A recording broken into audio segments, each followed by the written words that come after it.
So a little while ago, it was announced that Rugrats is getting a full-on reboot on Nickelodeon for 26 episodes. To be honest, I'm a bit skeptical, and it's not because I don't like Rugrats, it's because I love the original so much that I'm concerned that they might not do justice to the series. Rugrats is a show that is very near and dear to me and many other people who grew up in the 90s.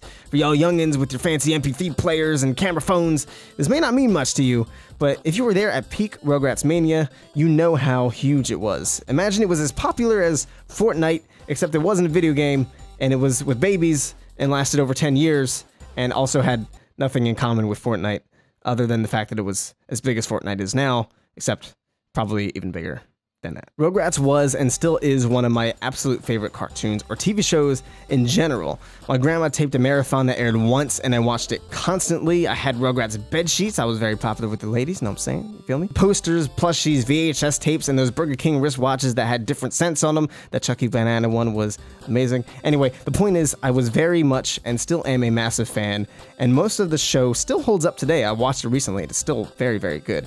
So needless to say, when they announced a reboot, I, like many others, was a bit defensive about such a special piece of my childhood not being treated right, potentially. Not just for my own sake, but I would love for kids of this generation to feel the same charm of Rugrats that I did way back when, instead of a half-baked attempt at making a profit. But at the end of the day, I accepted that it was happening, and that I very well may like it.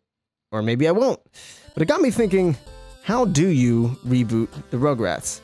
Well, that's what I'm here to talk about. I want to dive into things that I think should be avoided at all costs, but also offer alternatives and my own ideas on how they could be handled. For starters,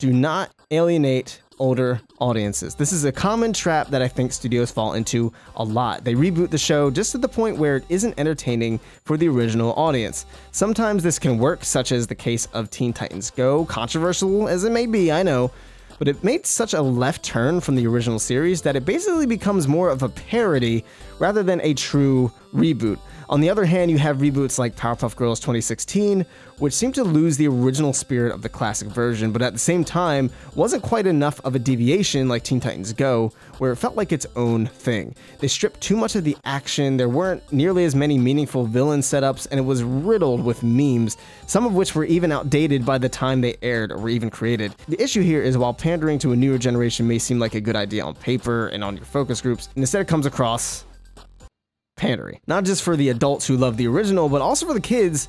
They're smarter than people give them credit for. Pretty sure that they can pick up on when they're being pandered to, even if they're not fully consciously aware of it. Furthermore, using memes and the like just further ages your show. And with how fast our culture moves these days, your show is going to age very, very fast. If you're using current trends and references as some sort of social satire, that's a different story. That's when you can actually go back to many different comedians and South Park and enjoy the material. But in the context of twerking, it doesn't work. I think it's a big reason why Powerpuff Girls 2016 seems to be on the decline and didn't really hit its stride.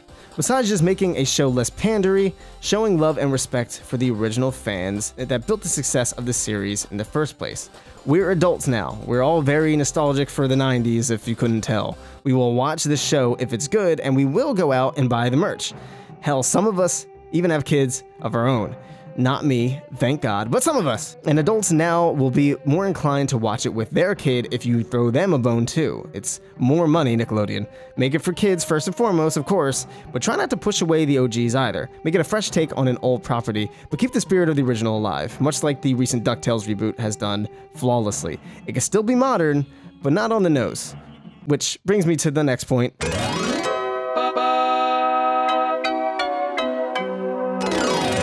Be careful when introducing technology. This is very specific, I know, but it's also kind of an elephant in the room. The question of how Rugrats will handle modern day advancements like smartphones, tablets, and the crippling divisiveness of our current United States political landscape.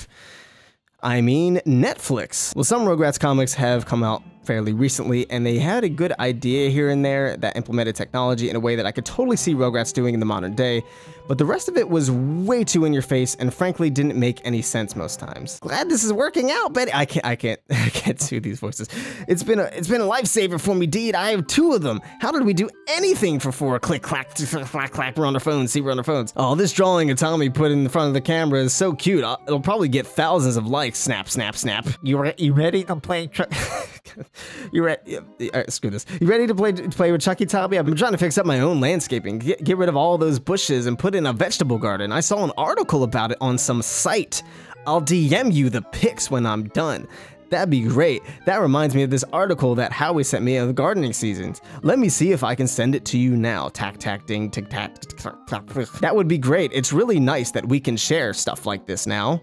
Yeah, it makes information sharing so much easier. This goes on throughout all of the issues to some extent, but is really prominent in the first one especially. Not only are we reminded every 5 seconds that, hey, we have smartphones now, look at us with our smartphones, get it? Because it's new, it's Rugrats, but like, with smartphones. Not to mention that the way the adults talk about this new technology, it's as if all of this just happened. Like, as if they were in normal Rugrats 90s time, then all of a sudden, they woke up one day and smartphones, tablets, flat screen, TVs, drones, and streaming services just happened. How's the nanny cam system working out?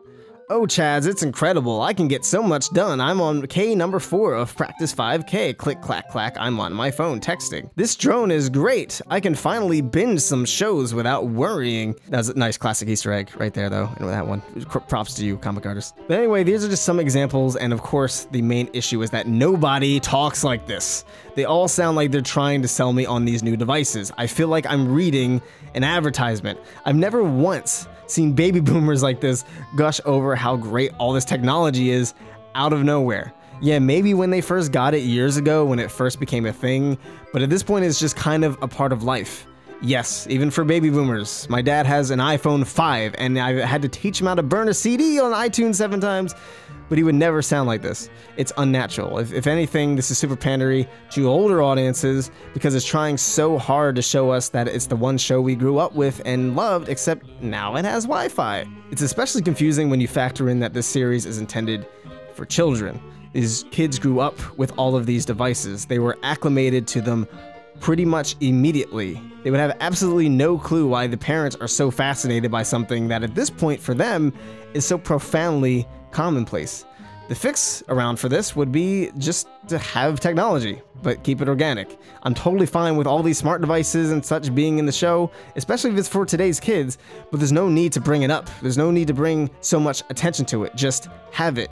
In the original, the Rugrats used to have adventures and misunderstandings about things that they would see on television or the telephone or video cameras, you name it. OG Rugrats still played with technology, but they just made it a part of the plot. It made sense. The comic actually does do this well in some cases. There's a plot point, again, in the first issue, where Tommy and Chucky think Chaz's drone is some sort of bird monster thing. This is totally something I could see happening if Rugrats were made today. They saw something that they didn't understand and made up an adventure around it. Another is later on, Grandpa Lou ends up watching conspiracy theory videos online and he actually believes them, and he soon starts becoming a bit of a conspiracy nut, and this is referenced throughout the other issues. This is something I could totally see happening. Granted, the comic may have bordered on Flanderization a bit at times, but with a little bit of polish, I think it could work really well, and the sentiment is still pretty funny, which also brings me to my next point.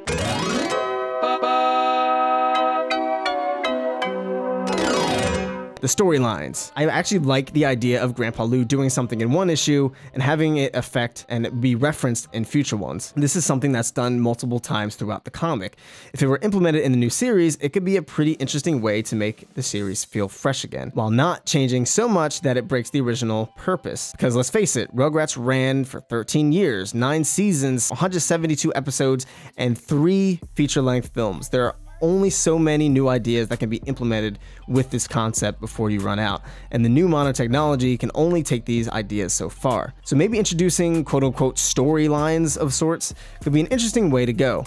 Not storylines in the way that we think about more in-depth lore-filled cartoons like Steven Universe or Gravity Falls, but more so ones that are based in comedy and the ignorance of the babies. Throughout the new comics, there's this ongoing mystery about the quote-unquote eyeballs, which refers to the cameras that the adults have set up everywhere and how they're able to know everything that the babies are doing somehow. The babies don't know how. They want to figure out what is going on with these things. It might be tricky to implement these mysteries for too long since the audience obviously knows what's really going on, so the payoff reveal for the babies will have to be twice as comedic as they were on the one-off episodes in the original show were, which is a toughie. But overall, I think implementing some sort of overarching stories and references to past episodes could help to make the show feel new enough while still staying the fun show about babies. I can't imagine having to come up with ideas for a show that ran this long and is so high concept, and that's a big reason that they added so many characters later on in the run. Oh, that reminds me.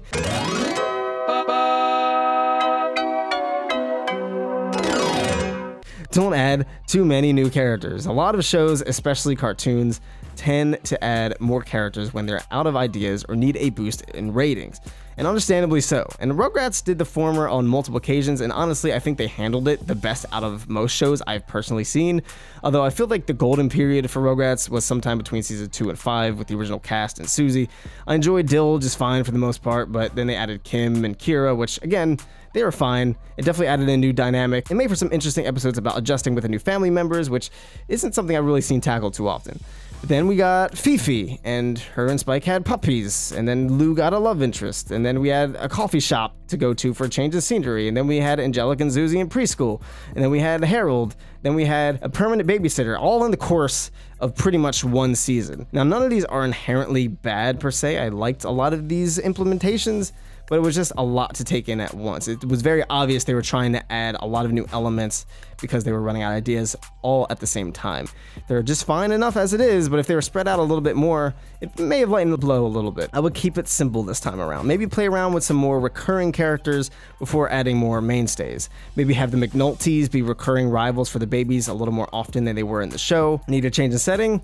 Babies can do that for you. They have their imaginations. Endless possibilities right there. So is there still hope? I'm in the middle with this one. I'm excited to see Rugrats back, but at the same time concerned that they might be out of ideas by now, and I would not blame them at all if they were. One great thing is I recently listened to an interview with co-creator Paul Germain, and back in the day there was actually a period where Rugrats stopped airing, then got picked up again for another season after the reruns did so well. After this pickup, Paul Germain did actually not return to the show and was no longer involved creatively in any capacity. But out of everyone, he seemed to be the most particular about how the show should be and had a lot of fair critiques about the later seasons. He stated Dill gave Tommy some sense of responsibility, which defeated the purpose of the show. He said the parents were communicating too directly with the kids, which also defeated the purpose of the show. He mentioned that All Grown Up obviously defeated the whole purpose of the show. I'm paraphrasing, but essentially when asked if he would return for a reboot, he stated that it would have to be the right idea. If they weren't going to stay true to what Rugrats truly was, he would not want to be involved. And guess what? He's actually involved with the production of the reboot. That's a good sign right there, although money does talk. Who knows? I don't know. He'll be joined alongside the original creators Arlene Klasky and Gabriel Schupo, and the fact that these three are all on board tells me that Nickelodeon is at least trying to give this version of the Rugrats the same spark that the original had. And so far, their TV movie rebirths seem to be on the right track too. So maybe this will actually be great.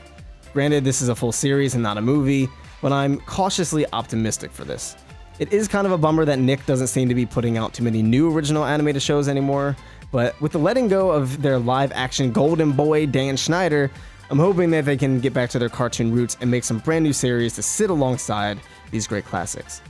But now, for the Rugrats live-action movie,